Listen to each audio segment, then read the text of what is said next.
Hi friends, કેમ છો? હું છું આપની હોસ્ટ અને દોસ્ત શ્રુતિ. સ્વાગત છે આપનું મંતવ્ય ન્યૂઝની એક વિશેષ રજૂઆત વાનગી શોમાં. ટાઇટલ સ્પોન્સર્ડ બાય એલજી બાંધાની હિંગ, essence of authentic test since 1894, કો પ્રેઝન્ટેડ બાય મધર્સ રેસિપી, પ્રેમનો સ્વાદ. દર્શક મિત્રો, આજે વાનગીના રસોડે જે મહેમાન આવ્યા છે એ બંને રેસીપી, પહેલી જે રેસીપી છે ને એ મસ્ત ચટપટી, મસાલેદાર, તીખી તમતમતી વાનગી છે, અને જે બીજી વાનગી લઈને આવ્યા છે એ સ્વીટ ડિશ લઈને આવ્યા છે. તો પહેલી એમની વાનગીનું નામ છે હર્બ રાઈસ. તો ચાલો વધુ વાર નથી લગાડવી અને કરીએ આજના શોની શરૂઆત. તો દર્શક મિત્રો, આજે વાનગીના રસોડે મારી સાથે શ્વેતાબેન જોડે ચૂક્યા છે. શ્વેતા, આપનું સ્વાગત છે વાનગીના રસોડે. કૃતિબેન, આજે હું મારી રેસિપીમાંથી ખૂબ જ સરસ રેસિપી લઈને આવી છું, જે ખૂબ હેલ્ધી છે અને ટેસ્ટી બી છે. તો આપણે આજે બનાવીશું હર્બ રાઈસ. ઓકે, તો આપણે પહેલાં એનું ધ્યાન રાખવાનું છે કે આપણે જે રાઈસ લીધા છે ને એ 3-4 કલાક પહેલાં બનાવી લે, મતલબ ઠંડા હોવા જોઈએ, યા ફિર ઓવરનાઇટ બી લેફ્ટ ઓવર રાઈસ કહીએ આપણે, એ હોવા જોઈએ. ઓકે, તો આપણે આજે રાઈસ લીધા છે, બીટ લીધું છે, પેરી પેરી મસાલો લીધો છે, ઓરેગેનો લીધો છે, કર્ડ લીધું છે, થોડું દહીં અને બટર લીધું છે. આ બે આપણે ગાર્નિશ માટે લીધું છે. થોડા કેરેટ્સ અને ધાણા લીધા છે અને આપણે મકાઈ લીધી છે. તો આપણે આજે હર્બ રાઈસ બનાવી રહ્યા છે. ઓકે, તો સૌપ્રથમ શું કરીશું શ્વેતા? આપણે એક તડકો મારીશું. જે હર્બ રાઈસ આપણે પ્રિપેર કરવાનું છે, બસ એનો તડકો જ મારવાનો છે. કરીએ શરૂ? હા,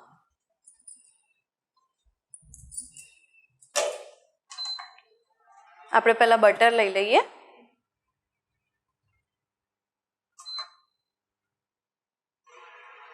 થોડું બટર નાખીશું. આપણે 2 સ્પૂન જેટલું લીધું છે. ઓકે,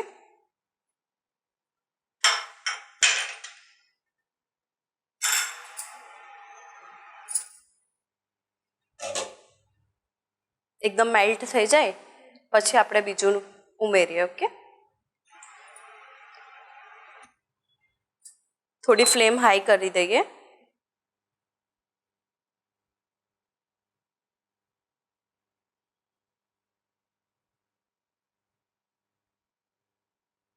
આ છે ને એકદમ ઇઝી ટુ મેક રેસિપી છે, તો ફટાફટ બની જાય, કેમ કે ભાત તો આપણે રેડી હોય અને બીજું કંઈ વધારે જોતું નથી આના માટે, અને ખૂબ જ હેલ્ધી ને ટેસ્ટી બી છે. બટર થઈ ગયું છે, તો આપણે પહેલાં એમાં નાખીશું થોડા ધાણા. બરાબર, 1-2 ચમચી જેટલા લીધા છે. ઓરેગેનો લીધો છે 1 સ્પૂન જેટલો. મિક્સ કરી દઈએ. થોડું બળી ના જાય એનું ધ્યાન રાખવાનું છે ખાલી, કેમ કે બટર છે ને એટલે તરત એ વસ્તુ. 1 સ્પૂન જેટલા આપણે ઓરેગેનો લીધા અને પેરી પેરી મસાલો લીધો છે, એ બી 1 સ્પૂન જ લીધો છે. અને સોલ્ટ મેં ભાતમાં નાખ્યું છે, આપણે થોડું નાખી શકીએ ટેસ્ટ પ્રમાણે.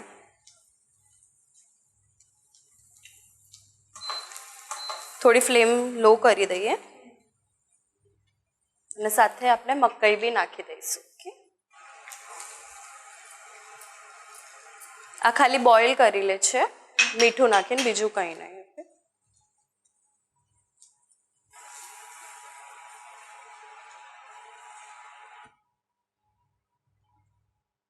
થોડી વાર એને કવર કરીને ચડવા દઈશું. એકદમ લો ફ્લેમ રાખવાની છે.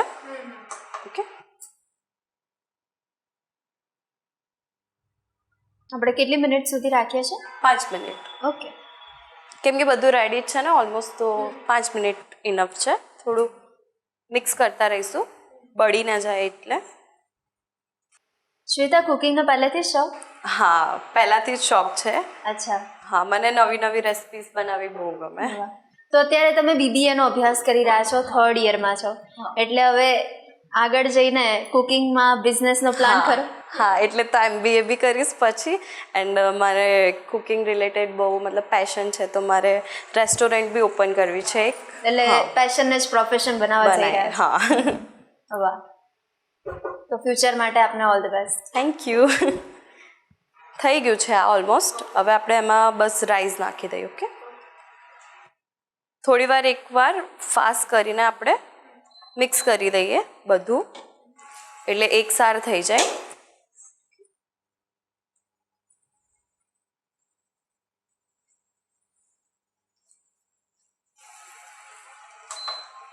1 કપ જેટલા આપણે રાઈસ લીધા છે અને ધ્યાન રાખવાનું ઠંડા હોવા જોઈએ કે ગરમ ના હોવા જોઈએ, કેમ કે ખીલા ખીલા નહીં બને પછી.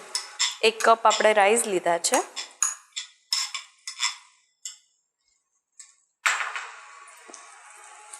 સ્ટર કરી લઈએ એકવાર આપણે. તો હજી પણ આપણને એવું ઈચ્છા થાય કે હજી મારે હેલ્ધી વર્ઝન જોઈએ છે વાનગીમાં, તો આપણે બધા વેજીટેબલ્સ બી એડ કરી શકીએ. હા, બધા બ્રોકોલી છે, બધું નાખી શકીએ આપણે, કેમ કે હેલ્ધી બી થઈ જશે અને ટેસ્ટી બી લાગશે. હા, એકવાર કવર કરી દઈએ એટલે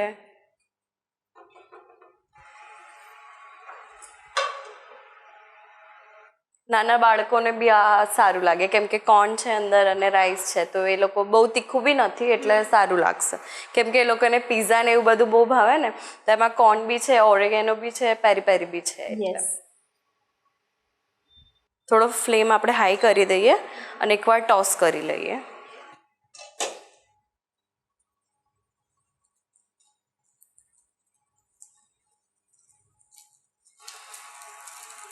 એટલે જેને કુકિંગનો શોખ હોય ને ધીરે ધીરે નવી નવી વાનગી શીખતા હોય તો એવું વિચારતો કે પહેલા હું કઈ વાનગી શીખું, તો આ વાનગીથી સ્ટાર્ટ કરી શકે. એ લોકો માટે ખૂબ જ ઇઝી રહેશે. જેમ કે ટીનેજર છે, એ લોકો જોડે ટાઈમ ના હોય, સ્ટડી કરતા હોય, તો ફટાફટ રાઈસ તો હવે બધાના ઘરે હોય જ. બિલકુલ. અને આ જેટલા પણ ઇન્ગ્રેડિયન્ટ્સ છે એ બધા જ અવેલેબલ હોય. હા, કિચનમાં તમને ઇઝીલી મળી જાય એ જ ઇન્ગ્રેડિયન્ટ આપણે યુઝ કર્યા છે. સ્પેશિયલી એટલે જ આ રેસીપી ચૂઝ કરી છે કે ખબર પડે કે આવું ફટફટ બની શકે એમ. એકદમ સ્લો કરીને આપણે થવા દઈએ ત્યાં સુધી આપણે એક બીટ લીધું છે અને દહીં લીધું છે, એમને મિક્સ કરીને આપણે એક ચટણી જેવું બનાવીશું, રાયતું. ઓકે, આપણી પ્લેટિંગ માટે આપણે આ બનાવી રહ્યા છીએ. મિક્સ કરી દઈએ આપણે એકદમ, કેમ કે જે કલર આવશે ને અને ટેસ્ટ એ બહુ જ સરસ લાગશે. એટલે કોઈને બીટ ના ભાવતું હોય પણ જો બીટની ચટણી આવી રીતના યુનિક પણ લાગે અને ટેસ્ટ પણ. હા, મતલબ આંખોથી બી કહીએ ને કે એકદમ સુંદર લાગે તો આપણે ખાવાની બી ઈચ્છા થઈ જાય.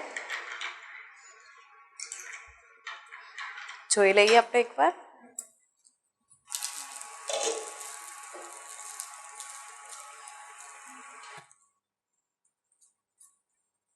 આપણે ફ્લેમ ઓફ કરીને થોડી વાર એને 2 મિનિટ સુધી બંધ થઈને ત્યાં સુધી આપણે મિક્સ કરી લઈએ.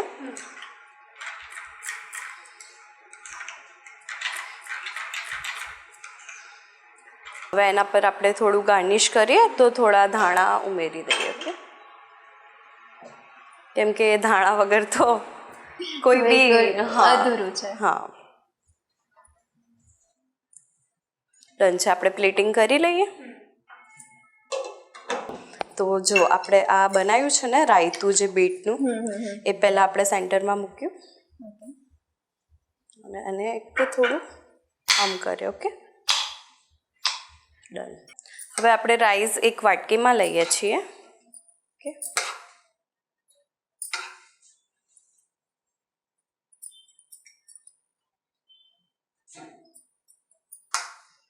એને પ્રેસ કરી લેવાના થોડા.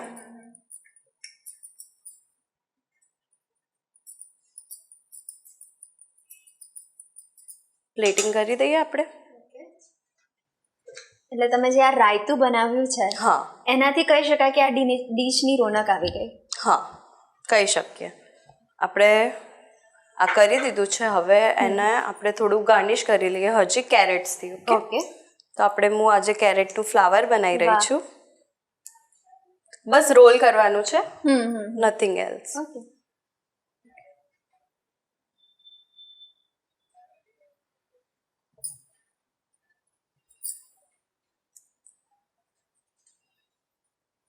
કેમ કે એકદમ અલગ કલર છે તો સારી લાગે પ્લેટ, કેમ કે બાળકોને આવું વધારે ગમે. કેમ કે રેસ્ટોરન્ટમાં ખુશ થઈ જાય. હા, રેસ્ટોરન્ટમાં બી એ લોકો જાય તો એ લોકોને આવું મતલબ ઘરે જ મળી જાય તો સારું છે ને.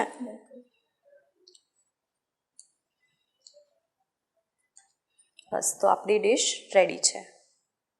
હર્બ રાઈસ અને બીટરૂટ રાયતું. ઓકે, કૃતિબેન, તો આપણા હબ રાઈસ રેડી છે. આપણા હબ રાઈસ છે અને બીટરૂટ રાયતું છે.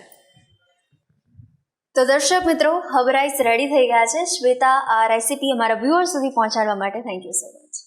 તો દર્શક મિત્રો, હબ રાઈસ અચૂકથી ટ્રાય કરજો અને હા, રાયતું પણ આપના માટે જે બનાવ્યું છે બીટનું રાયતું, એ પણ અચૂકપણે ટ્રાય કરજો અને પછી ટેસ્ટ કરીને અમને જરૂરથી જણાવજો કે કેવું બન્યું હતું. હવે હું તો ટેસ્ટ કરું, પણ તમે પણ ટેસ્ટ કરવાનું ભૂલતા નહીં બનાવીને. તો મળીએ આપણે નાનકડા બ્રેક બાદ. હબ રાઈસ બનાવવાની સામગ્રી: ભાત, ઓરેગાનો, પેરી પેરી, ધાણા, મકાઈ, બટર, બીટનું રાયતું, ચટણી. બનાવવાની સામગ્રી: બીટ અને દહીં,